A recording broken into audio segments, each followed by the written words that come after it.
నా పేరు కావేరి. నా పేరు ఉజ్వల. మేము ఇంటర్మీడియట్ ప్రథమ సంవత్సరం చదువుతున్నాము. ఈరోజు మేము శ్రీ రామకృష్ణ ప్రభ పుస్తకంలోని సైదులు గారు రచించిన సమర్థుని జీవయాత్ర గురించి చెప్పబోతున్నాము.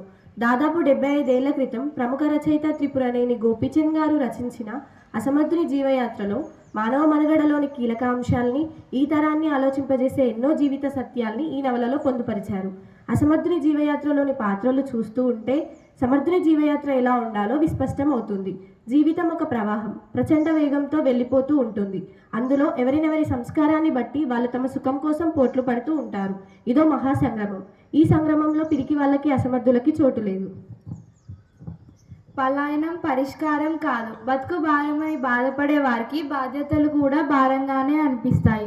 పిల్లలు చీకటిని చూసి భయపడినట్లు అసమర్థులు సమస్యలను, సవాళ్లను చూసి భయపడతారు. ఈ నవలలో కథానాయకుడు కూడా ఇలాంటి బాధ్యత వహిస్తాడు.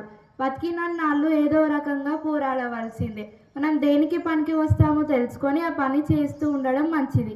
అలా చేయని వాడు తనకు తాను బరువు అవుతాడు. కొమ్మ చివర ఉన్న తీయని ద్రాక్షను చూసి అందుకునే సామర్థ్యం లేక, అందుకు ప్రయత్నము చేయక అందని ద్రాక్ష పుల్లన అని సరిపెట్టుకుంటాడు. అందుకే గెలుపు వద్దనుకునే వాడికి, గెలిచి వద్దనుకునే వాడికి చాలా తేడా ఉంది. సమస్యల్ని ధైర్యంగా ఎదుర్కొనే శక్తి లేనివారు, వాస్తవ పరిస్థితుల్ని పట్టించుకోకుండా ఊహాలోకళ్ళల్లో తేలిపోయే ఊహాశాలులు, గోరంతల్ని కొండంతల్లా ఊహించుకుంటూ మదనపడే బలహీనులు, పరిస్థితులు పట్టుతప్పుతున్నాయని తెలిసినా వాటిని నియంత్రించలేక గాంభీర్యాన్ని ప్రదర్శించేవారు మనలో చాలామంది ఉన్నారు. ఏదైనా పని చేసేటప్పుడు తాను చేసే పని మంచిది కాదని తనకు తెలుస్తూనే ఉంటుంది, కానీ మానుకోలేడు. ఒక పక్క మంచిది కాదని అనుకుంటూనే ఉంటాడు, మరో పక్క దాన్ని చేస్తూనే ఉంటాడు. తాను చేసే పని మంచిది అనుకోలేడు, తాను మంచిది అనుకున్న పని చేయలేడు. దీన్ని చూస్తుంటే కొన్నిసార్లు మనం కూడా ఇలాగే ప్రవర్తిస్తాం అనిపిస్తూ ఉంటుంది. కాబట్టి మన మనస్సు, మన బుద్ధి ఆధీనంలో లేకపోవడం వల్లనే జీవితం నియంత్రణను కోల్పోతుంది. కాబట్టి మానసిక బలహీనతను అధిగమించాలి. సమర్థులు సాకులు చెప్పరు. ఓ కంపెనీలో వ్యక్తిత్వ వికాస తరగతులు నిర్వహించారు.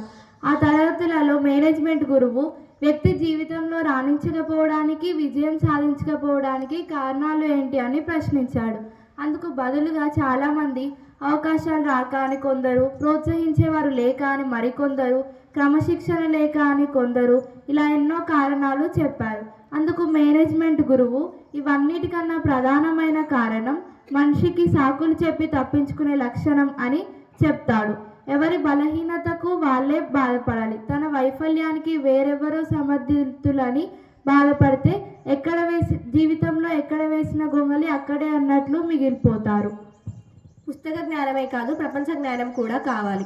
పాలు తాగితే పుష్టికరమని తెలుసుకోవడం పుస్తక జ్ఞానం, పాలు తాగి పుష్టిగా మారడం ప్రపంచ జ్ఞానం. కానీ మనలో చాలామంది పుస్తక జ్ఞానులు మాత్రమే, ప్రపంచ జ్ఞానులు చాలా తక్కువ. జీవన పోరాటానికి మనల్ని సంసిద్ధుల్ని చేయలేనప్పుడు, సాటివారితో సమాజంలో సామరస్యంగా మనుగడ సాగించలేనప్పుడు మన చదువు, తెలివితేటలు అన్ని బూడిదలో పోసిన పన్నీరే. మనం చదువుకొని జ్ఞానాన్ని సంపాదిస్తాం, కానీ జీవిత అనుభవంలోకి రాలేదు. జీవితం అనే సముద్రపు ఒడ్డున నిలబడి పుస్తక జ్ఞానంతోనే సంతృప్తి పొందితే ప్రపంచ జ్ఞానం ఉండదు. ఇలా మనం కూడా పుస్తక జ్ఞానంతోనే సంతృప్తి పొందితే ప్రపంచం అనే ప్రయోగశాలలో సరైన ఫలితాలను సాధించలేము. జీవితం అనే పరీక్షలో ఓటమినే చవి చూడవలసి వస్తుంది. నేను కాదు, మనం ముఖ్యం. ఈ సంఘాన్ని ముక్కలుగా చూడక మొత్తంగా చూడడం నేర్చుకోవాలి. ఈ అసమర్థుని జీవయాత్రలో సీతారామరావు చేసిన పొరపాట్లు మన జీవితంలో దొరలకుండా అప్రమత్తం అవుదాం. మన భవితకు మనమే విధాతలమని ఆత్మవిశ్వాసంతో తెలుసుకొని ముందుకు అడుగులు వేద్దాం. ఈ నూతన సంవత్సరంలో మనందరిది సమర్థుని జీవయాత్ర అని తెలుసుకుంటూ ముందుకు సాగుదాం. ధన్యవాదములు.